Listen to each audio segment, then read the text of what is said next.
नमस्कार, मैं हूं अदिति विश्वकर्मा आपके साथ और आप देख रहे हैं आर्या न्यूज। बुलेटिन की शुरुआत करेंगे इस वक्त की अहम खबर के साथ। लोकसभा चुनाव की सरगर्मियों के बीच पीएम मोदी ने उड़ीसा के बरहमपुर में एक जनसभा को संबोधित किया और विपक्ष पर जमकर प्रहार किया। पीएम मोदी ने कहा कि उड़ीसा को जल्द ही पहली बार डबल इंजन की सरकार मिलेगी। प्रधानमंत्री नरेंद्र मोदी ने विपक्ष पर हमला बोलते हुए कहा कि कांग्रेस और बीजेडी नेताओं ने उड़ीसा को लूटा है। उड़ीसा को पहले कांग्रेस ने और फिर बीजेडी नेताओं ने लूटा। उन्होंने कहा कि दिल्ली में जो भगवान जगन्नाथ का बेटा बैठा है वह जरूर काम करेगा। जनसभा को संबोधित करते हुए पीएम मोदी ने यह भी कहा कि 4 जून को बीजेडी सरकार की एक्सपायरी डेट लिखी हुई है और कहा कि आज 6 मई है और 6 जून को भाजपा के मुख्यमंत्री पद का उम्मीदवार तय होगा। साथ ही कहा कि 10 जून को भुवनेश्वर में भाजपा पार्टी के मुख्यमंत्री पद का शपथ समारोह होगा। जून पर यहां बीजेडी सरकार की एक्सपायरी डेट लिखी हुई है। 4 जून बीजेडी की एक्सपायरी डेट लिखी हुई है। मान लीजिए भाइयों बहनों, 6 मई है, आज 6 मई है। 6 जून को बीजेपी के मुख्यमंत्री पद का उम्मीदवार तय होगा। 10 जून को भुवनेश्वर में बीजेपी के मुख्यमंत्री का शपथ समारोह होगा। और मैं आज आप सबको भाजपा के सरकार के मुख्यमंत्री के शपथ समारोह के लिए निमंत्रण देने आया हूं। कांग्रेस ने अमेठी और रायबरेली सीटों पर लोकसभा चुनाव की जिम्मेदारी 2 पूर्व मुख्यमंत्री को सौंप दी है। छत्तीसगढ़ के पूर्व मुख्यमंत्री भूपेश बघेल रायबरेली संभालेंगे, जबकि अमेठी की जिम्मेदारी होगी राजस्थान के पूर्व मुख्यमंत्री अशोक गहलोत के कंधों पर। कांग्रेस ने दोनों लोकसभा के लिए इन दोनों पूर्व मुख्यमंत्रियों का नाम जारी करते हुए बताया कि रायबरेली से राहुल गांधी जबकि अमेठी से सोनिया के प्रतिनिधि रहे केएल शर्मा कांग्रेस के प्रत्याशी के रूप में चुनावी मैदान में हैं। नॉर्थ सेंट्रल लोकसभा सीट से भाजपा प्रत्याशी उज्जवल निकम ने कोहिनूर होटल में आयोजित एक कार्यक्रम के दौरान जेबीडी नगर के चार्टर्ड अकाउंटेंट से मुलाकात की। तो वहीं कार्यक्रम के आयोजक कमल पोद्दार ने कहा कि उनके लिए ये खुशी की बात है कि उज्जवल निकम जैसे वरिष्ठ कानून विशेषज्ञ लोगों का प्रतिनिधित्व लोकसभा में करेंगे। आपको बता दें कि उज्जवल निकम मुंबई आतंकी हमले जैसे कई हाई प्रोफाइल केस में सरकारी वकील के तौर पर अदालत में सरकार का पक्ष रख चुके हैं। वहीं आर्या न्यूज के संपादक शीर्ष उपाध्याय से बातचीत के दौरान उज्जवल निकम ने कहा कि स्थानीय परेशानियों को दूर करने का काम करेंगे। साथ ही कहा कि पूर्व सांसद पूनम महाजन की नाराजगी को भी दूर करने का प्रयास करेंगे। इसके साथ ही 26/11 आतंकी हमले में आईपीएस अधिकारी करकरे की हत्या के सवाल पर जवाब देते हुए भाजपा उम्मीदवार उज्जवल निकम ने कहा कि विपक्ष के आरोपों से दुश्मन देश को बल मिलेगा। ऐसे आरोपों से हमारे शहीदों का अपमान होता है। लोकतंत्र का पर्व है और हम सब देश के जिम्मेदार नागरिक हैं। हमारी लोकसभा से कौन प्रतिनिधित्व करने जा रहे हैं, उन सब से मिलने के लिए हम सब चार्टर्ड अकाउंटेंट्स ने आज ये कार्यक्रम रखा है। तो चार्टर्ड अकाउंटेंट्स हमारे जो कॉन्स्टिट्यूएंसी है उसके सारे काफी करीब। ये कई पब्लिक समस्या है उसमें, लेकिन उसमें ज्यादा करके जो स्टेट गवर्नमेंट के अंदर जो है उनकी प्रॉब्लम वो रुके हुए हैं। तो मुझे लगता है कि जब मैं उनकी दलील एक वकील की हैसियत से अप्रोप्रिएट अथॉरिटी स्टेट गवर्नमेंट करूंगा तो उनके जो प्रॉब्लम्स है वो तुरंत सॉल्व हो सकते हैं। देखिए, मैं कोई प्रॉब्लम को कम्युनल एंगल से नहीं देखता। मैं ये देखूंगा कि आम आदमी की सुरक्षा, आम आदमी। बिहार के वैशाली लोकसभा क्षेत्र से राजद के उम्मीदवार मुन्ना शुक्ला ने आज जमकर अपने समर्थकों के सामने वैशाली में चुनावी रणनीति पर चर्चा की। साथ ही राजद उम्मीदवार मुन्ना शुक्ला ने लोगों से अपील की कि वे महागठबंधन सरकार बनाने के लिए काम करें। बीजेपी सरकार पर हमला बोलते हुए कहा कि इस सरकार में महंगाई बेतहाशा बढ़ी है। साथ ही कहा कि महागठबंधन की सरकार बनने पर अग्निवीर योजना को खत्म करने का काम किया जाएगा। और क्या कुछ कहा, सुनिए आप। सारे लोग दुर्बंध हो गए हैं, भेदभाव मिट चुका है, झगड़ा झंझट खत्म हो चुका है। हो न हो एक तरफा चुनाव होने चल रहा है। इसलिए मैं कहना चाहता हूं आप लोग, विरोधी का जमीन खिसक चुका है। विरोधी के पास आधार नहीं है, जमीन नहीं है खड़ा होने के लिए। हमारे भाई लोग बोल रहे थे अभी कि उनका सुनना नहीं कोई चाह रहा है, सुनने के लिए बचा ही क्या है। उन्होंने वैशाली को बेच के, वैशाली के मान सम्मान को बेच के, वैशाली के स्वाभिमान को बेच के अपना विकास करने का काम किए हैं, लूटमार करने का काम किए हैं, खरीद बेच करने का काम किए हैं। बाहुबली हमको लोग। रविवार का दिन कांग्रेस पार्टी के लिए शुभ संकेत लेकर आया जब विकासशील स्वराज पार्टी की राष्ट्रीय एवं राज्य इकाई ने मुक्त स्वर से कांग्रेस के समर्थन का ऐलान कर दिया। इसके लिए प्रदेश कांग्रेस मुख्यालय सदाकत आश्रम में एक विशेष प्रेस वार्ता का आयोजन किया गया। खचाखच भरे प्रेस वार्ता में विकासशील स्वराज पार्टी के राष्ट्रीय अध्यक्ष मुकेश निषाद ने ऐलान किया कि उनकी पार्टी के कार्यकारिणी की बैठक में सर्वसम्मति से फैसला लिया गया है कि कांग्रेस ही एक ऐसी पार्टी है जिसने मल्लाह समुदाय को उचित सम्मान प्रदान किया और टिकट बंटवारे में उसे प्रतिनिधित्व दिया। उन्होंने कहा कि एनडीए गठबंधन की अति पिछड़ा के साथ अत्याचार करता रहा है, जिससे निजात पाने का एक ही तरीका सूझा है कि कांग्रेस का हाथ मजबूत किया जाए।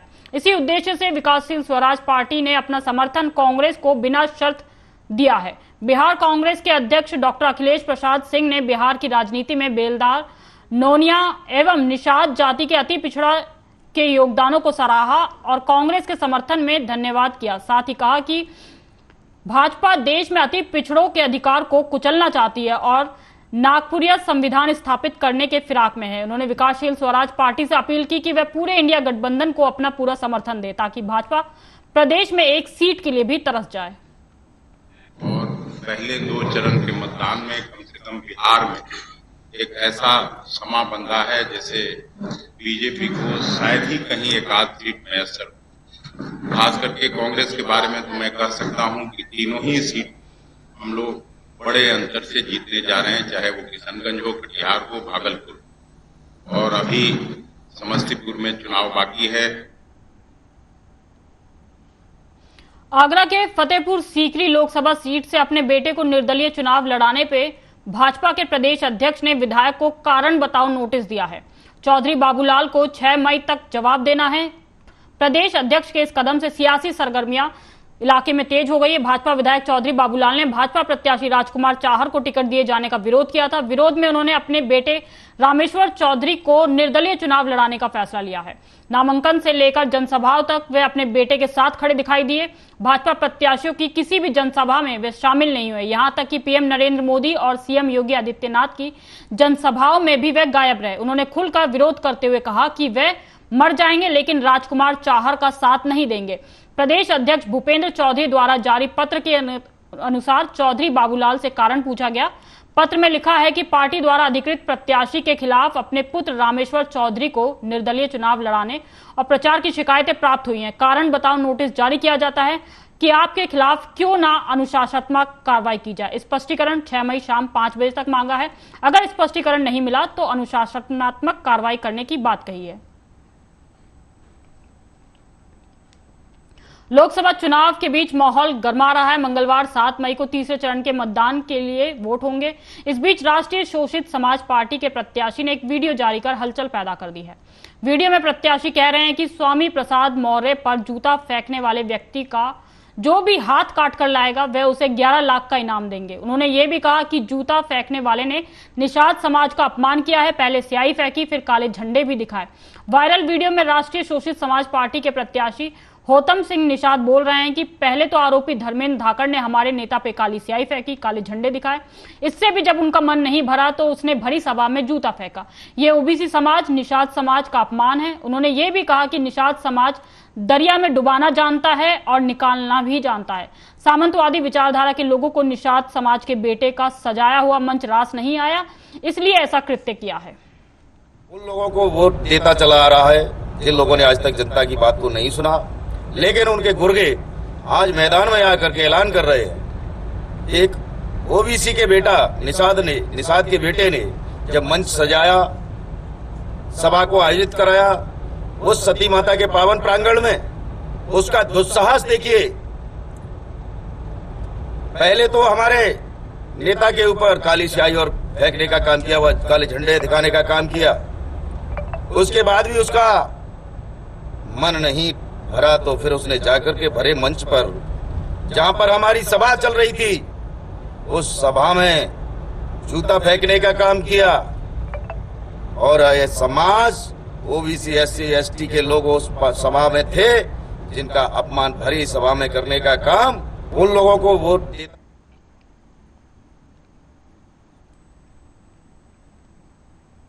उत्तर प्रदेश से लोकसभा चुनाव के बीच बड़ी खबर सामने आई है। बहुजन समाज पार्टी ने जौनपुर सीट से उम्मीदवार बाहुबली नेता धनंजय सिंह की पत्नी श्रीकला सिंह का टिकट काट दिया है। अब यहां से श्याम सिंह यादव को बसपा ने उम्मीदवार बनाया है। जानकारी के मुताबिक बसपा ने आखिरी वक्त में पूर्व सांसद धनंजय सिंह की पत्नी श्रीकला सिंह का टिकट काटा है। अब उनकी जगह निर्वर्तमान बसपा सांसद श्याम सिंह यादव पार्टी के उम्मीदवार होंगे। कुछ दिनों पहले श्रीकला का टिकट कटने की चर्चा चल रही थी, लेकिन रविवार की शाम नगर स्थित केंद्रीय कार्यालय पर उद्घाटन करते समय बसपा कोऑर्डिनेटर घनश्याम चंद्र खरवार ने इसको अफवाह बताया। वहीं सोमवार की सुबह उनके टिकट कटने की पुष्टि बसपा जिला अध्यक्ष संग्राम भारती ने की। उन्होंने बताया कि श्रीकला सिंह का टिकट कट गया है। अब उनकी जगह बसपा के निर्वर्तमान सांसद श्याम सिंह यादव नामांकन करेंगे। इनके टिकट कटने का कारण क्या है ये तो पता नहीं चल पाया है। जानकारी मिली है कि टिकट कटने के बाद श्रीकला ने कार्यकर्ताओं की बैठक बुलाई है। बैठक में तय किया जाएगा कि श्रीकला सिंह निर्दलीय चुनावी मैदान में उतरेंगी या नहीं। श्रीकला ने 4 दिन पहले ही पर्चा दाखिल किया था। गौरतलब है कि जौनपुर में छठे चरण में 25 मई को वोटिंग होनी है। इस चरण में पूर्वांचल की लालगंज, आजमगढ़, जौनपुर, मछली शहर और भदोई में मतदान होगा।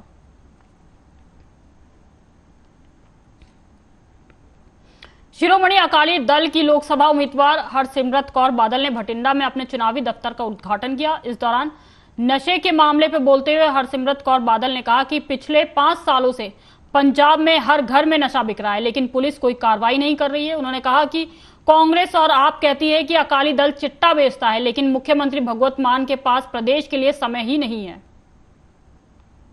बहुत जज्बा हैगा, भावे दफ्तर आज खुलिया, लेकिन 1.5 महीने तो सारे वर्कर जमीन ते उतरे हुए ने ते बहुत ही जोश दे नाल, मेहनत दे नाल ते परवाह हंगारा ਜਿਹੜੇ ਪਿੰਡ 'ਚ ਜਿਹੜੇ शहर 'ਚ चाहिए ਜਿਹੜਾ ਮੈਨੂੰ मिल रहा है आज साडे वर्करां नूं भी मिल रहा है। क्योंकि पिछले 7 सालों से लोगों ने जिथों पंजाब की सारी पार्टी की सरकारां देख लित्तियां ने, 5 साल कांग्रेस नूं दिता, अज उन्हां दी भाईवाल पार्टी 2.5 साल तो उन्हां दा भी सरकार चल रही है। पंजाब के पूर्व कैबिनेट मंत्री जनमेजा सिंह सेखो ने मोड़ मंडी में हरसिमरत कौर बादल के चुनाव दफ्तर का उद्घाटन करने के बाद कार्यकर्ताओं को संबोधित करते हुए कहा कि पंजाब का जितना भला पंजाब की अपनी क्षेत्रीय पार्टी शिरोमणि अकाली दल कर सकती है, उतना कोई नहीं कर सकता। उन्होंने कहा कि इसके लिए शिरोमणि अकाली दल का मजबूत होना जरूरी है। साडा कोई किसी पार्टी का मुकाबला ही नहीं, भी घट तो घट लाख वोट ना। किसानों को पता होना जी धरना किसे देना किसे नहीं देना। ਜਿਹੜਾ किसानों की वर्कराफी करता है, जिन्हों ने अज तक कुछ दिता ही नहीं, फसलों के गड़े भी पै गए, फसलों का इतना नुकसान हो गया, किसान बेचारे की कर। अब खबर पंजाब के भटिंडा से, जहां भयानक सड़क हादसे में एक व्यक्ति की मौत होने की सूचना मिली है। जानकारी के मुताबिक हादसे में 4 लोग घायल हो गए हैं और एक की मौत हो गई। भटिंडा मानसा रोड पर गांव कोटफक्ता के पास 2 कारों की टक्कर में 4 लोग घायल हो गए, जबकि एक व्यक्ति की मौत हो गई। सूचना मिलने पर पुलिस मौके पर पहुंची और घायलों को सरकारी अस्पताल में भर्ती कराया, जहां 62 वर्षीय बरजिंदर सिंह की मौत हो गई। मोड़ बत्ते ओवरटेक करके गड्डी मारी ना, दारू ਦੀਆਂ ਬੋਤਲਾਂ ਪੀਣ ਵਿੱਚ ਕਹਿੰਦੇ ਘਰ ਦੇ ਕਹਿੰਦੇ ਮੈਂਟਰੀ ਆਲ ਦੇ ਟੱਬਰ ਗੱਡੀ ਕਿਉਂ ਫੜਾਈ ਜੀ, ਉਹਨੂੰ ਮੈਂਟਰੀ ਆਲ ਤੇ ਟਾਈ। ਤੁਸੀਂ ਕਾਹਦੇ ਸੀਗੇ? ਅਸੀਂ ਵੀ ਸਵਿਫਟ ਗੱਡੀ ਤੇ ਸੀਗੇ ਜੀ। ਅਸੀਂ ਸਾਗਰ ਪਾਉਣ ਜਾ ਰਹੇ ਜੀ ਕੋਟਕਪੂਰੇ। ਅਸੀਂ ਸਾਗਰ ਖਮਣੀ ਮੰਨਣ ਜਾਂਦੇ ਸੀਗੇ। ਅੱਛਾ, ਮੁੰਡਾ ਤਾਂ ਬਾਹਰ ਸੀ, ਤੇ ਖਮਣੀ ਮੰਨਣ ਜਾਂਦੇ ਸੀ। ਫਿਰ ਕੀ ਹੋਇਆ? ਫਿਰ ਜੀ ਸਾਡੀ ਗੱਡੀ ਤਾਂ ਮੂਹਰੇ ਸੀਗੀ, ਇਹ ਗੱਡੀ 10 ਮਿੰਟ ਬਾਅਦ ਤੁਰੀ ਘਰੋਂ, ਅਸੀਂ ਆ ਕੇ ਡੱਬੇ ਡੁੱਬੇ ਕੋ।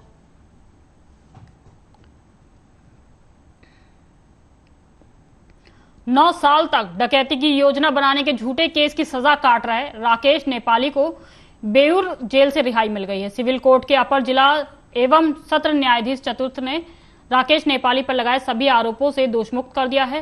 बेउर जेल से निकलने पर राकेश ने बताया कि साल 2013 में वे नेपाल से दिल्ली कमाने के लिए आया था। पटना जंक्शन पर उतरा तो वहीं पर एक होटल में काम करने लगा। दोषमुक्त राकेश का कहना है कि एक दिन कुछ लोग लड़ाई कर रहे थे, उसी समय कोतवाली थाने की जिप्सी आई और उसे गिरफ्तार करके ले गई। पुलिस पर आरोप है कि बेगुनाह होने के बावजूद पुलिस ने राकेश की एक नहीं सुनी और उसके खिलाफ कई धाराओं के तहत डकैती बनाने की योजना के आरोप में प्राथमिकी दर्ज कर ली और राकेश के पास से कट्टा और चाकू भी बरामद होने की धाराओं में मामला जोड़ा गया। राकेश का कहना है कि उसकी कोई जमानत लेने वाला नहीं था और संगीन धाराओं में मुकदमा दर्ज होने के कारण बेल भी नहीं मिल पा रही थी। वकील संतोष कुमार की पहल पर सिविल कोर्ट में अपील की गई। इसके बाद सिविल कोर्ट ने राकेश नेपाली पर लगाए गए आरोपों से राकेश को दोष मुक्त कर दिया। तो वहीं राकेश का कहना है कि इतने सालों तक जेल में रहने के कारण उसे ये नहीं पता कि उसके पिता जिंदा है भी या नहीं। अब खबर यूपी के बिजनौर से है, जहां बिजनौर में एक वीडियो सोशल मीडिया पे वायरल हो रहा है। इसमें एक पत्नी अपने पति को सिगरेट से जलाती हुई नजर आ रही है। पति का हाथ पैर बांधकर उसकी पिटाई करते हुए दिखाई दे रही है। इतना ही नहीं, सीने पर बैठकर पति का गला दबाने का प्रयास भी कर रही है।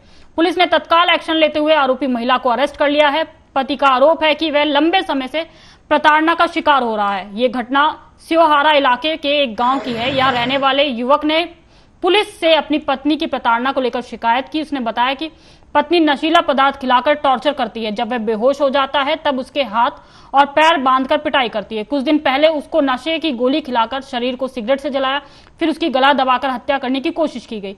व्यक्ति ने पुलिस को सीसीटीवी फुटेज भी दिखाया। पुलिस ने सीसीटीवी फुटेज में देखा तो उन्हें महिला का गलत व्यवहार नजर आया। पुलिस ने मुकदमा दर्ज कर आरोपी पत्नी को अरेस्ट कर लिया है और उसे जेल भेजने की कवायद शुरू कर दी है। इस वीडियो में नजर आ रहा है कि कैसे पत्नी घर में लगे पर्दे से पति के हाथ पैर बांधकर उसकी पिटाई करती है। पति का आरोप है कि बहुत दिनों तक प्रताड़ना सहने के बाद अब जाकर पुलिस ने शिकायत की है। धर्म सिंह मार्शल, अपर पुलिस अधीक्षक पूर्वी जनपद बिजनौर। अवगत कराना है कि दिनांक 4 मई 2024 को वादी श्री मन्नान जैदी सनफ श्री उस्मान जैदी निवासी ग्राम चक महमूद सानी थाना सिवारा ने थाना सिवारा पाकर तहरीर सूचना दी कि उसकी पत्नी श्रीमती मेहर जहां उसके साथ आए दिन झगड़ा व मारपीट करती है तथा शारीरिक व मानसिक उत्पीड़न का अमानवीय व्यवहार करती है। दिनांक 29/4/2024 को रात्रि में उसकी पत्नी ने वादी को नशीला पदार्थ पिलाकर जान से मारने की नीयत से उसका गला दबाया तथा जलती सिगरेट से धागकर उसका शरीर शारीरिक उत्पीड़न किया गया। इस तहरीर के आधार पर थाना सिवारा पर सुसंगत धाराओं में अभियोग पंजीकृत कर कार्रवाई की गई। कार्रवाई के क्रम में आज दिनांक 5 तारीख को अभियुक्त मेहर जहां को गिरफ्तार कर मानी न्यायालय भेजा जा रहा है। अग्रिम वैधानिक कार्रवाई करते थे। धर्म सिंह। तो वहीं अभी के इस बुलेटिन में बस इतना ही। देश दुनिया की तमाम खबरों के लिए आप देखते रहें आर्या न्यूज।